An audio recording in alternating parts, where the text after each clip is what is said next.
Hello, my dear students and friends. आज हम आपके इस वीडियो के पार्ट में हम आपको सर्वसमिका सूत्र का प्रयोग करते हुए गुणनखंड करना सिखाएंगे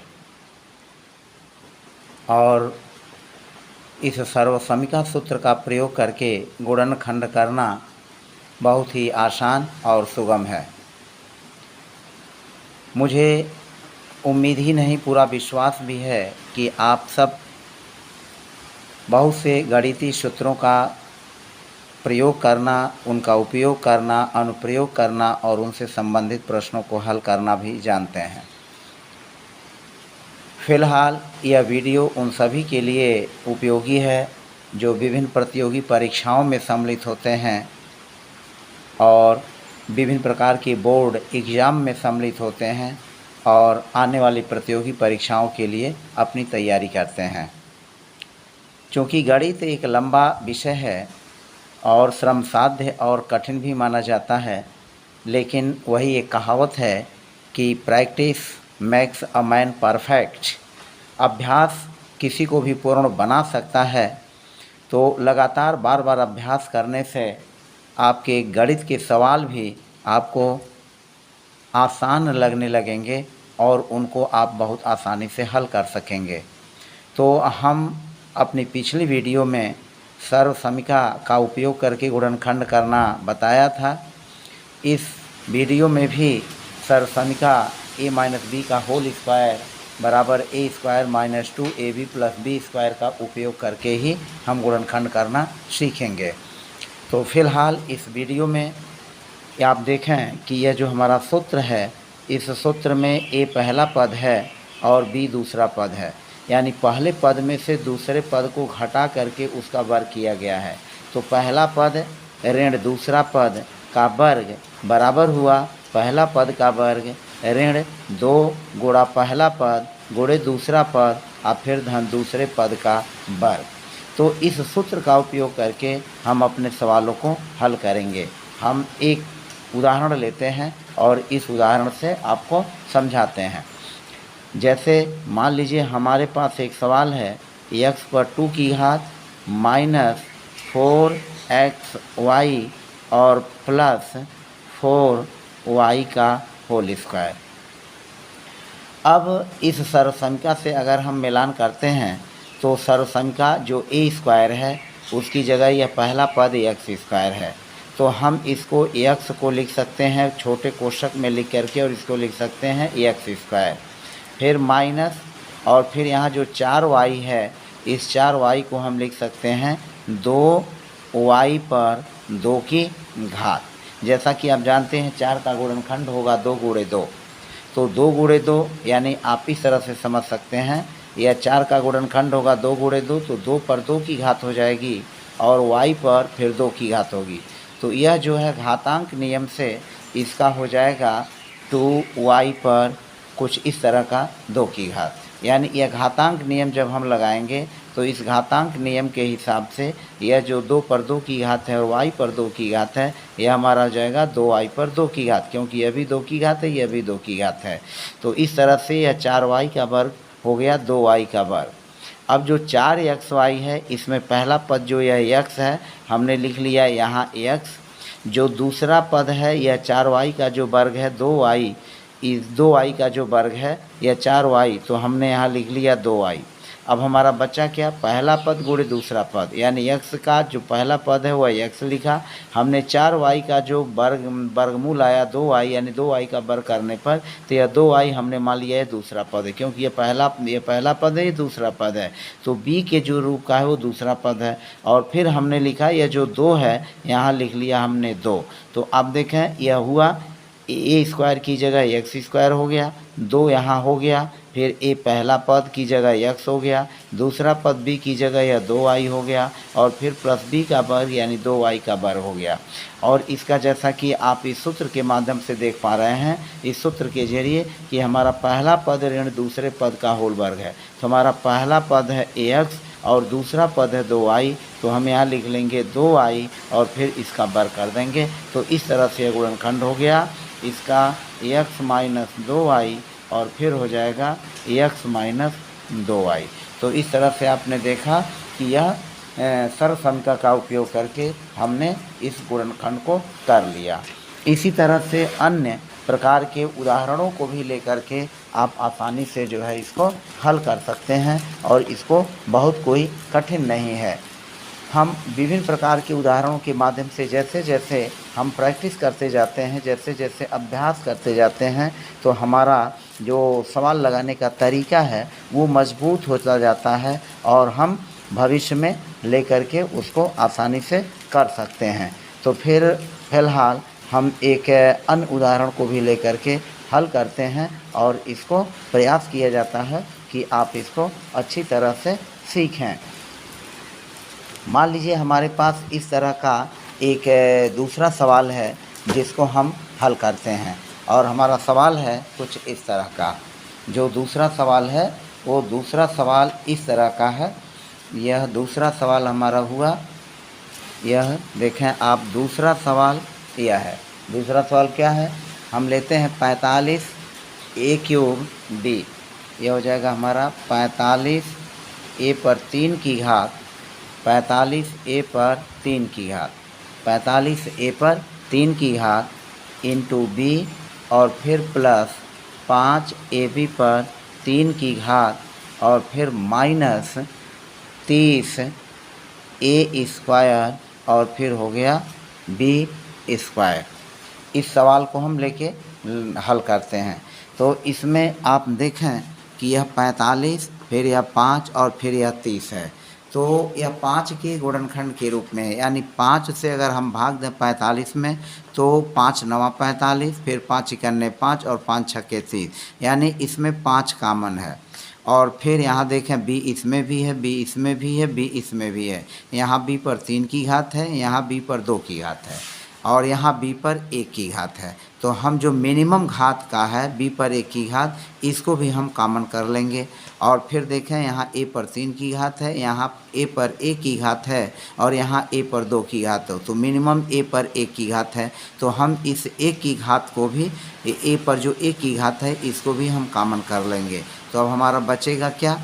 5 से 45 में भाग देंगे, यह हो जाएगा 5 नवा 45 और चूंकि यहाँ a पर 3 की घात है तो 1 की घात निकल जाएगी, यानी 3 में से 1 की घात कम हो जाएगी। तो यहाँ बचेगा 9a पर 2 की घात। फिर यहाँ हो जाएगा धन, चूँकि a पर 1 की घात है हमारा कॉमन हो गया, b पर 3 की घात है तो 1 की घात इसमें से कम हो जाएगी, तो यहाँ बचेगा b पर 2 की घात। फिर माइनस 5 छक्का 30, यह हो जाएगा 6, 5 छक्के 30 और यहाँ हो गया a पर 1 की घात इसमें से कम हो जाएगी, तो हम लिख लेंगे a और b पर 2 की घात है तो इसमें से भी 1 घात कम हो जाएगा, 2 में से यहाँ 1 की घात कम हो जाएगी, तो ये बचेगा माइनस 6ab। तो इस तरह से हमने कॉमन कर लिया 5ba। हम इसको लिख सकते हैं 5a इंटू b और फिर इसको लिख सकते हैं 9a square minus 6ab minus 6ab और प्लस हो गया b स्क्वायर, प्लस हो गया b स्क्वायर। अब देखें अब क्या हुआ, अब हम इसको आसानी से लगा सकते हैं। यह हो गया 5ab और इसको बड़े कोष्ठक में यह 9 का गुणनखंड होगा 3 गुणा 3, तो 3 पर 2 की घात फिर a पर 2 की घात, 3 पर 2 की घात हो गया और a पर 2 की घात माइनस यहाँ हम b पर 2 की घात लेते हैं तो यह b पर 2 की घात। अब यहाँ दूसरा पद यह b है तो हमने यहाँ लिख लिया दूसरा पद b और यह 3 पर 2 की घात a पर 2 की घात, तो 3a यहाँ हो जाएगा पहला पद और फिर 3 दूनी 6, तो यहाँ हो जाएगा 2। तो हमारा कुछ फलन इस तरह का हो गया, ये जो बीजी व्यंजक है। अब हम लिखेंगे 5ab और हम इसको 3 पर 2 की घात a पर 2 की घात, तो जो घातांक नियम है उसके हिसाब से यह हो जाएगा 3a पर 2 की घात और माइनस 2 और फिर इंटू 3a और इंटू b और प्लस हो गया b स्क्वायर। और अब क्या करेंगे हम, अब इसको हम गुणनखंड जो हो जाएगा यह 5ab और यहाँ देखें यह 3a पहला पद है 3a और फिर यह जो b दूसरा पद है तो हम इसको लिख लेंगे माइनस b और b पर हो जाएगा होल स्क्वायर। तो इस तरह से इसका गुणनखंड हुआ इस तरह से इसका गुणनखंड हुआ 5ab और 3a माइनस b का होल स्क्वायर। यह 2 उदाहरण हुआ। अब एक अगला उदाहरण हम लेते हैं और इस अगले उदाहरण को भी लगाते हैं। हमारा अगला उदाहरण है, जैसे मान लीजिए हमारे पास एक अगला उदाहरण जो है कुछ इस तरह का है। इसको देखें, ये भी बहुत ही आसानी से लगेगा। अगर सूत्र का उपयोग करना हमने सीख लिया और सूत्रों के बारे में स्पष्ट समझ हमारी विकसित हो गई तो हम बड़े आसानी से इस प्रकार के प्रश्नों के गुणनखंड कर सकते हैं। हमारा सवाल है एक्स स्क्वायर और धन 1/81 है और फिर माइनस 2/9 है, 2/9 है। तो अब यहाँ देखें यह क्या है, हम इसको लिख सकते हैं, यह जो है हमारा यह जो ए स्क्वायर है यह ए स्क्वायर के रूप का है, तो हम इसको लिख सकते हैं ax पर 2 की घात। और यह जो है 2/9 यह -2ab का है, तो हम इसको यहाँ कर लेते हैं -2/9 यानी -2/9 और 1/81 को हम यहाँ कर लेते हैं। तो जैसा कि आप जानते हैं कि 81 का गुणनखंड होगा 9 × 9, यह हो जाएगा 9 × 9 यानी 9 पर 2 की घात। तो 9 पर 2 की घात और फिर 1 पर 2 की घात, तो हम इसको लिख सकते हैं 1/9 पर 2 की घात। जो 1/81 है हम इसको लिख सकते हैं 1/9 पर 2 की घात। अब क्या करेंगे, यहाँ हुआ x पर 2 की घात माइनस हमारा पहला पद है x, दूसरा पद है 1/9 और फिर जो -2ab है उसके हिसाब से ये बचेगा 2। तो आप देखें कि यह 2/9 को हमने लिख लिया 2 × x × 1/9 के रूप में और यह हो जाएगा 1/9 का होल स्क्वायर, 1/9 का होल स्क्वायर हो गया। अब यहाँ देखिए यह पहला पद है x, तो पहले पद को x और जो -b तो -b की जगह 1/9 तो माइनस हो जाएगा 1/9 और फिर हम इसको लिख लेंगे होल स्क्वायर। तो इस तरह से यह तीसरे सवाल का भी गुणनखंड हुआ। अब देखिए इसको लगाने के लिए हमें बार बार अपने दिमाग में सूत्र a - b का होल स्क्वायर बराबर a² - 2ab plus b square को दिमाग में रखना पड़ेगा और इसको दिमाग में रख करके ही हम सवाल को आसानी से लगा सकते हैं। अब एक चौथा उदाहरण लेते हैं और इस चौथे उदाहरण को भी हम लगाते हैं। चौथे उदाहरण को देखिए कैसे लगता है। चौथा उदाहरण हमारा है, चौथा उदाहरण है 25x²। चौथा उदाहरण है 25x² माइनस 30x और plus 9, 25x² minus 30x plus 9। अब इसको देखा जाए तो यह जो है a² है, यह जो है 2ab है और यह जो है b² है। यह a² के रूप का है, यह 2ab के रूप का है और यह b वो स्क्वायर वाला है। तो अब हम इसको क्या करते हैं बराबर, यह a² के रूप का तो 5 × 5 यानी 5 पर 2 की घात और x पर 2 की घात, 5 × 5 यह हमारा हो जाएगा 5 × 5 तो 5 पर 2 की घात और x पर 2 की घात माइनस यहाँ हम लिखेंगे 2 और फिर a वाला जो यह पद है इसमें सम्मिलित है तो यह हम 5x लिखेंगे, यह हो जाएगा 5x। तो 5 दूनी 10 और गुणे 3 तो यह हो गया 3 यानी 30x को हम तोड़ सकते हैं 2 × 5x और इंटू जो यह 9 का वर्गमूल होगा 3 यानी 3 का वर्ग। तो आप देखें यह 2 हो गया और a वाला पद 5x है और b वाला पद 3 है। तो अब हमारा इस तरह से हुआ, हम इसको लिख सकते हैं 5x पर 2 की घात, यह हो जाएगा 5x पर 2 की घात घातांक नियम के हिसाब से और इंटू 2 × 5x × 3 यानी -2 × 5x × 3 और फिर यह हो जाएगा 3 का वर्ग। अब क्या करेंगे, यह 5x पर 2 की घात और -2 × 5, अब यह हमारा a² - 2ab प्लस b² के रूप का हुआ। तो अब इसका विस्तार हमारा क्या होता है, इसका a - b का होल वर्ग होता है। तो हमारा पहला पद a की जगह हो जाएगा 5x और फिर दूसरा पद b है, b की जगह हो जाएगा -3, तो यहाँ लिख लेंगे 5x - 3 का होल स्क्वायर। तो फिलहाल हमने इस सूत्र का उपयोग केवल आपको समझाने के लिए किया है। सवाल को लगाने की प्रक्रिया में बीच में इसको नहीं ले आएंगे। हमारा पहला, दूसरा, तीसरा और चौथा, इन 4 लाइनों में हमने सवाल को समझ लिया। यह सूत्र का केवल उपयोग समझाने के लिए किया गया है। तो इस तरह से आप देख सकते हैं कि इस तरह के विभिन्न प्रकार के प्रश्नों को हम जो है आसानी से लगा सकते हैं। अब हम एक चौथा उदाहरण लेकर के चलते हैं और इस चौथे उदाहरण को भी आपको बताते हैं। चौथा उदाहरण कुछ इस तरह का है। हमारा चौथा उदाहरण कुछ इस तरह का है। आप चौथा सवाल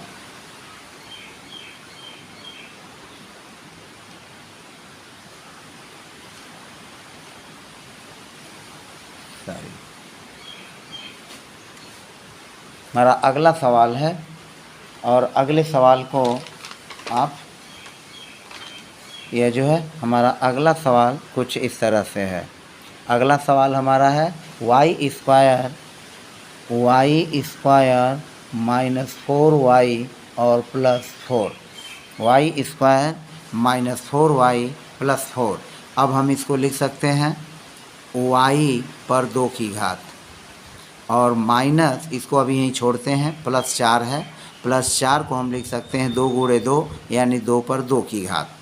तो अब हमारा यह 4y टूटेगा, हम इसको इस और इसके रूप में तोड़ लेंगे। तो -2ab, तो माइनस हो जाएगा 2 × a का मतलब पहला पद y और × b का मतलब दूसरा पद, तो यह हो जाएगा 2 दूनी 4y। तो अब इस तरह से यह क्या हुआ, यह पहला पद y और दूसरा पद 2 है, तो -2 यानी a - b के रूप का हुआ और इसको कर लेंगे होल वर्ग, बराबर हो जाएगा y - 2 और फिर y - 2। तो इस तरह से इसका गुणनखंड हुआ।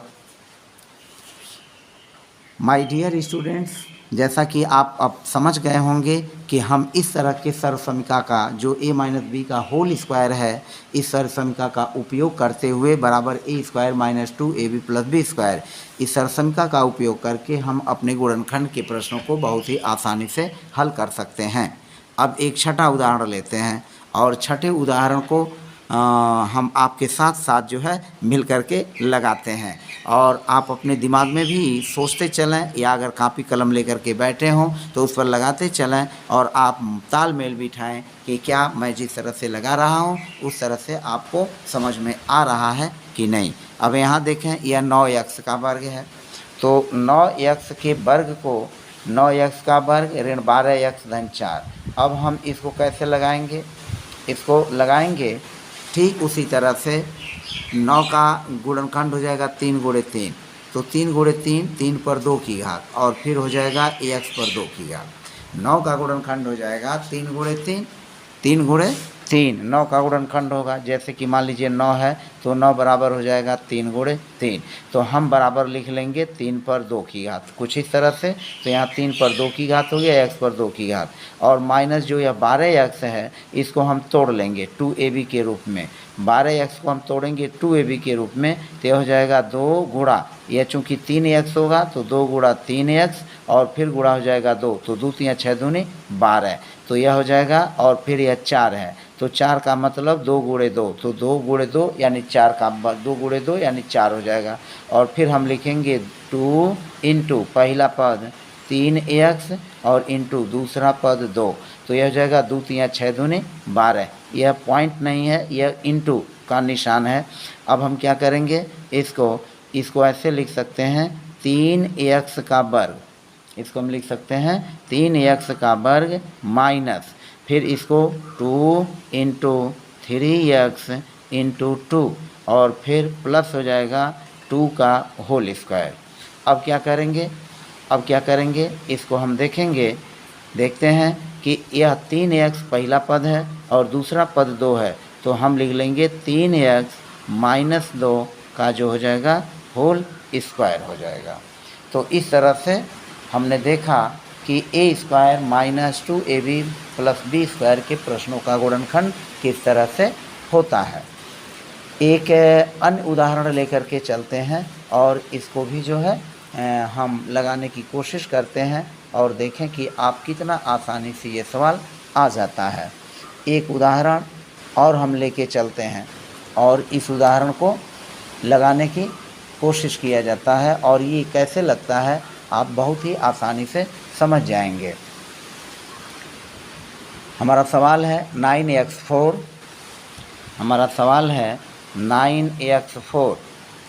हमारा सवाल जो है वह यह है 9x पर 4 की घात, फिर -6x³ b और फिर है x² इंटू b²। हमारा कुछ सवाल इस तरह का है। अब इसको हम कैसे लगाएंगे? तो सवाल को लगाने के पहले कभी कभी हमें ये चेक करना पड़ता है कि कोई पद उसमें कोई अक्षर, कोई संख्या गुणनखंड के रूप में, कॉमन गुणनखंड के रूप में सम्मिलित तो नहीं है। तो इसमें हम देखते हैं कि 9 और 6 है, हाँ कोई अंक नहीं है, कोई उस तरह का अंक नहीं है कि हम उसमें से कॉमन ले सकें। यहाँ x पर 4 की घात है, यहाँ x पर 3 की घात है और यहाँ x पर 2 की घात है। तो हम क्या करेंगे? x पर 2 की घात कॉमन कर लेंगे। तो यहाँ बचेगा 9x पर 2 की घात और -6 और यहाँ बचेगा 3, चूँकि 3 की घात है तो यहाँ एक x बच जाएगा और फिर बचेगा b और फिर प्लस x² कॉमन हो गया तो हमारा यहाँ बच जाएगा b²। अब हम क्या करेंगे? अब इसको फिर x² और अब क्या करेंगे? 3 त्रिका 9 यानी 3 पर 2 की घात और फिर x पर 2 की घात -2ab के हिसाब से इंटू 2 हो जाएगा और फिर 3x पहला पद हो जाएगा और फिर इंटू यह दूसरा पद जो b है यह b का होल स्क्वायर होगा। तो दूसरा पद हम लिख लेंगे यहाँ इंटू b और व्यंजक हमारा कुछ इस तरह का हो गया। अब क्या करेंगे? अब x² अपनी जगह, यह लिख लेंगे 3x का होल वर्ग -2 इंटू 3x इंटू b और प्लस हो जाएगा b का होल स्क्वायर और फिर हम इसको लिखेंगे x²। हम 3x में से पहले पद में से इस दूसरे पद को घटा देंगे और लिखेंगे 3x माइनस b पर 2 की घात, 3x माइनस b पर 2 की घात। तो इस तरह से आपने देखा कि इसका गुणनखंड हो गया। तो इस तरह से इसी प्रकार के अन्य प्रश्नों को अपने एक्सरसाइज बुक से, चाहे वो NCERT की किताब हो या अन्य किसी राइटर की किताब हो, उसमें इस सरसमिका का चैप्टर देख करके और उस चैप्टर के प्रश्नों को आप आसानी से हल करें।